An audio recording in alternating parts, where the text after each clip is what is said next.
మన స్వాతంత్రం ఒక మేడి పండు, దరిద్రం మన రాచపుండు. గాంధీ మాట యువతకు బాట, నేటి పౌరులే రేపటి నాయకులు. అన్నం తిన్నాను, న్యాయం చేస్తాను.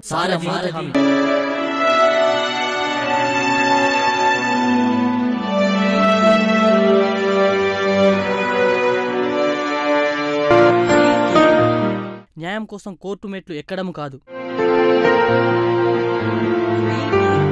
న్యాయ దేవతే మెట్లు దిగి రావాలి.